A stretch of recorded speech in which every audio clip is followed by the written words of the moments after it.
this watch is the Straum Young Mayen Stormy Seas, and today we're going to be doing a good old-fashioned honest review as to if it's good value for money, if so why, or is it just another independent brand trying to sell you a fairy tale. I think there are two different types of watch brands out there. There are some that are just marketing hype, and then others who actually make a great value product. Some do just take a standard product, invent some sort of mythical story and put a hefty price tag on the watch and expect customers to be idiots and just eat it up. However, when you do find a watch or a brand that does have an authentic story and the design symbolizes that story, it makes it all worthwhile. Now, I actually first saw the watch and got my hands on it at Sprung in Singapore. You see, most of the watch brands at Sprung were created by people who just loved watches. Whereas Straum, you can really tell that the guys who designed the watch are industrial designers, and they also just really happen to love watches. And the reason that's important is designers don't look at the world in the same way as most other people. Really great designers can take inspiration from anywhere and anything, right? Places, people, things, feelings, you name it. And one thing that Straum does better than pretty much anyone else, probably on par with Grand Seiko, is symbolize Mother Nature in the form of a watch dial. And this, as a result, kind of provokes this feeling inside you when you actually see the watch and then eventually wear it. Now, the founders, Lasse and Øystein from Norway, are operating under a very specific philosophy when it comes to designing their watches. And this is something which I can always appreciate about a design, when it's authentic and raw. Now, the Mayen Stormy Seas is actually inspired by a real expedition that the Straum team went on. And during that expedition, they were met with some, well, let's just say less than ideal weather conditions. And we're not just talking about a bit of rain here. We're talking about waves the size of apartment buildings coming out this little boat that they had. And so the natural thing to do in this sort of situation is think about what type of watch you can design. In this chaos, the founders managed to find the visual DNA for the Mayen Stormy Seas watch. For a second, let's just talk about specs, because I need to be completely transparent here. One of the main reasons I haven't yet pulled the trigger on at least one Grand Seiko, I think everyone likes Grand Seiko, right? I certainly like Grand Seiko. But one of the main reasons I haven't bought one yet is because most of the dials that I like are only available in titanium. I just cannot get my head around wearing a watch and it just feeling like it isn't even there. I like a watch to be heavy. I like a watch to feel durable. I like a watch to feel like it is not going to just crack or break if I hit it off something. Now, the Mayen Stormy Seas is crafted from grade 5 titanium, with dimensions sitting in kind of that Goldilocks zone of 38.7 millimeters in diameter and 11.5 millimeters thick. Now, it's also powered by the Le Jupiler G101 movement, a Swiss workhorse of a movement with 68 hours power reserve. I was expecting the same reactions I always have with titanium watches.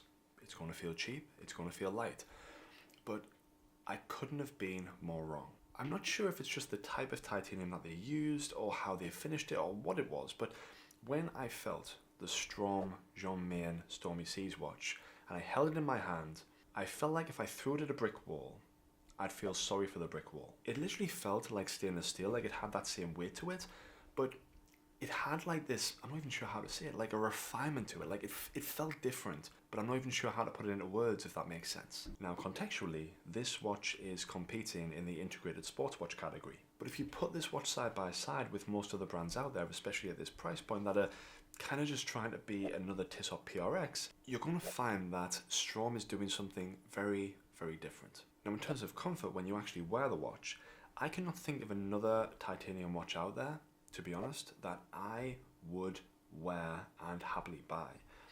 Straum's watch feels like a stainless steel watch, but it has all the benefits of titanium. It doesn't feel too light, but it also doesn't feel super heavy. It's just in that nice spot of just complete comfort. And then you have the rubber strap, which is very nicely designed from FKM rubber. And when you see how the strap and the case just kind of integrate together, you can tell that there's been a lot of thought being put into how those two elements harmonize. With a lot of rubber straps, it feels like it's almost like an afterthought, even from some bigger brands in some cases. Not all of them, but some of them. It does feel like a little bit of an afterthought.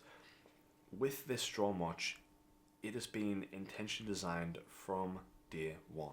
And the rubber strap, much like the watch, again, feels like it is ready for action. It feels like it can last the test of time. It's essentially as perfect as a rubber strap can be. Now, in terms of design, the main attraction, the dial of the Straum Mayen Stormy Seas watch. And the thing I was most surprised about is the fact that the dial actually looks just as good in person as it does online. Now, this type of effect on the dial can be achieved through high pressure stamping, a technique made famous or at least popular by Grand Seiko.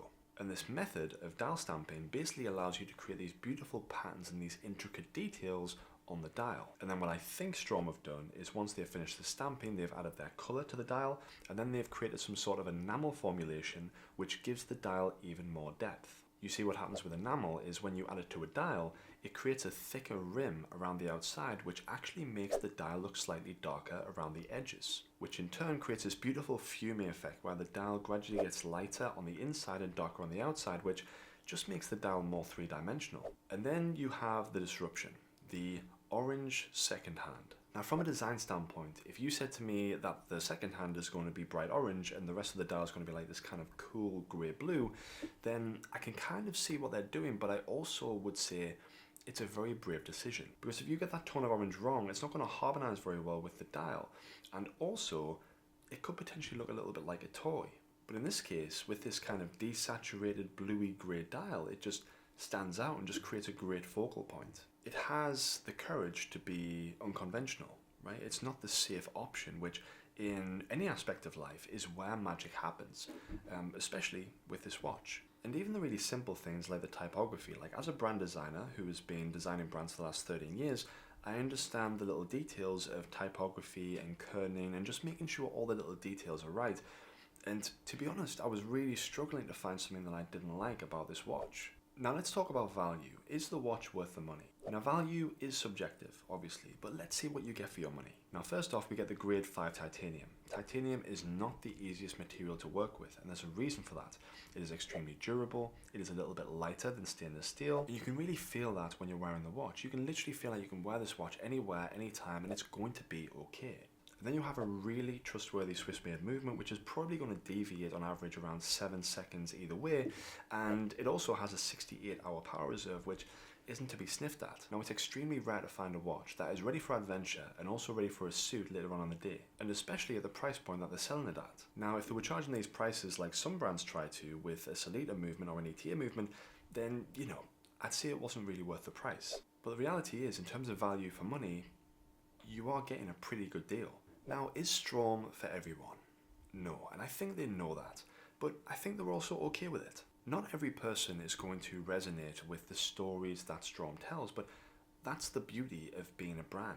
You are going to appeal to some people, and to others, you're just not going to exist, and that's fine. But I think the beautiful thing that Straum does is they are an extension of themselves. They are an extension of the organic things that they do anyway as founders. And the thing that I love, especially as a branding consultant, is they're building the brand in the right way. They're doing things slowly and purposefully, and they're really creating great products. You can tell that these two founders really think about every single decision when it comes to designing their watches and their bracelets and their micro adjusts and so on and so forth. This is a watch for people who know watches.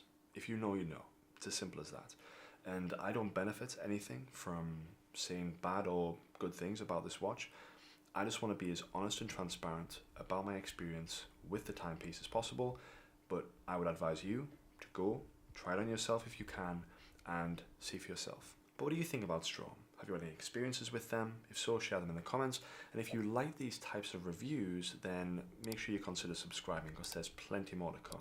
And also, if there are any watches out there that you would like me to review and try and get my hands on, let me know in the comments and I will reach out to the brand personally and I will try and do a review of the watch and see what I think. But yeah, apart from that, thank you so much for your time. I really appreciate it and I hope you enjoyed the video. I'll see you in the next one.